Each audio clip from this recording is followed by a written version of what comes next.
Mr. Secretary General, Excellencies, colleagues and friends, at the outset, I would like to convey the greetings of His Excellency President Abdel Fattah el-Sisi and his sincere wishes to you for a constructive discussion to guide the way forward, uniting businesses and governments towards an inclusive recovery. I am honored to participate in this distinguished panel on behalf of President el-Sisi.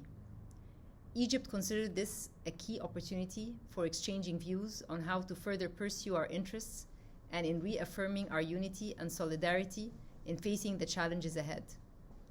Let us make sure that today's gathering will succeed in guiding us towards a better and a fairer world for the most vulnerable, leaving no one behind. This year, we are at a very critical juncture, with an ongoing pandemic and a cascade of evolving shocks given the war in Europe and the unfolding geopolitical tensions. The growing macroeconomic uncertainty, the repercussions on the flow of trade, the increase in food and fuel prices, and the consequent monetary and financial tightening will inevitably hamper investment and exacerbate output losses in emerging markets. There is a need to turn this moment of crisis into a moment of global cooperation and collective decision-making, building strategic foresight that goes beyond immediate gain, but simultaneously reflects the long-term impact of the current global context. Therefore, stepping up collective action around the three main priority areas of concern, namely food, energy, and finance, is key to hedge against economic risks. While bearing in mind that our efforts are an important step on the right path, they have to be followed by additional steps to overcome the widening socio-economic gap between the developed and developing states and contribute to curing the problem of financing gaps for development. In this context, it is imperative to strengthen the multilateral dialogue to find solutions and innovative modalities to support countries in these unprecedented times and ensure that years of reforms are not erased. Progress is needed in fulfilling financial commitments to help bridge financing gaps as needed. Ladies and gentlemen, as a founding member of the United Nations, Egypt has supported the adoption of the 2030 Agenda for Sustainable Development and was at the forefront in terms of developing a long-term strategic plan. This is based on national priorities and principles, with the aim of accelerating a comprehensive and sustainable development. Reflecting the government's commitment to green, inclusive, and resilient recovery, Egypt has undertaken a series of macroeconomic and legislative reforms to improve the investment climate and support private sector's role as a pivotal partner in various development processes. As a result, real GDP growth has increased and drivers of growth have recently started to shift towards investments and net exports. Moreover, the government is currently working on an integrated vision to enhance the role of the private sector in the Egyptian economy.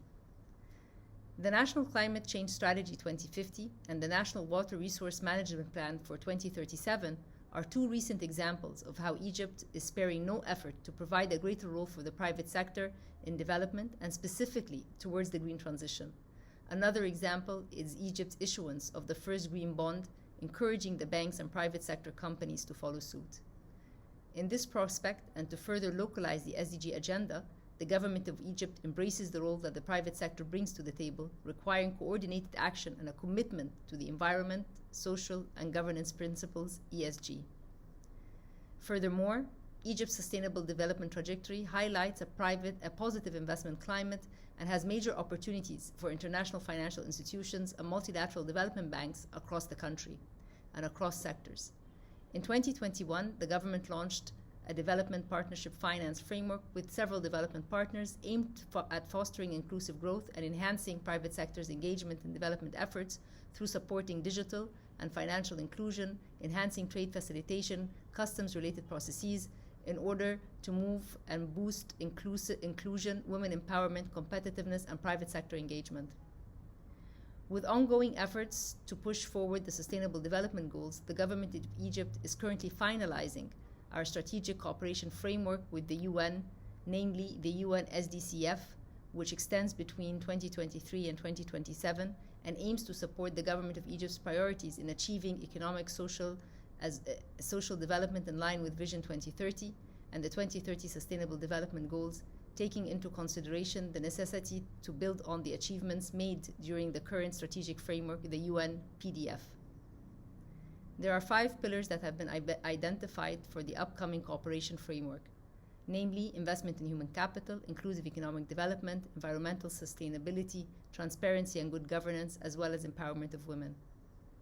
Together with the United Nations Development Programme, we joined efforts to promote SDG impact investing, covering the ESG principles and the alignment of investor capital with the SDGs. The initiative responds to the growing interest from investors and businesses alike in making a positive impact on society beyond pure financial returns. Marking the beginning of a large-scale project aimed at promoting equity and inclusion across rural Egypt, our country has embarked the first phase of the Decent Life Hayat Karima initiative, which aims to raise the living standards of the Egyptian population. Taking a participatory approach to development, the Decent Life initiative empowers youth volunteers to participate in various projects and authorities to collaborate with development partners from NGOs and private sector as well. By January 2021, the government has increased the number of targeted villages to more than 4,000, representing 58% of the Egyptian population. Mr. Secretary General, Excellencies, colleagues and friends, the current global environment and the various challenges entails that we collectively work together to reinforce this multilateral stakeholders' engagement and to ensure that multilateral development institutions in cooperation with the public sector and private sector can address both traditional challenges as well as untraditional issues that are coming to the forefront due to the current realities. In this respect, as a part of our international engagement, Egypt hosted the 9th session of the Conference of States Parties to the United Nations Convention Against Corruption in 2021, which aimed to enhance cooperation among state parties in recovering assets and revenue lost due to acts of corruption. In conclusion, COP27 represents an important step on the way towards implementing climate pledges and turning them into implementation on the ground.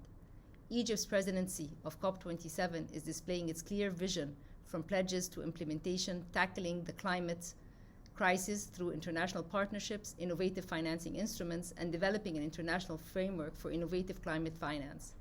It is important to maintain the current momentum and to let the current geopolitical situation not affect the climate pledges. I look forward to welcoming you in Sharm el-Sheikh, the world's green city of peace, at COP27, where we will speak with one voice for all of humanity for a dedicated climate action. Thank you.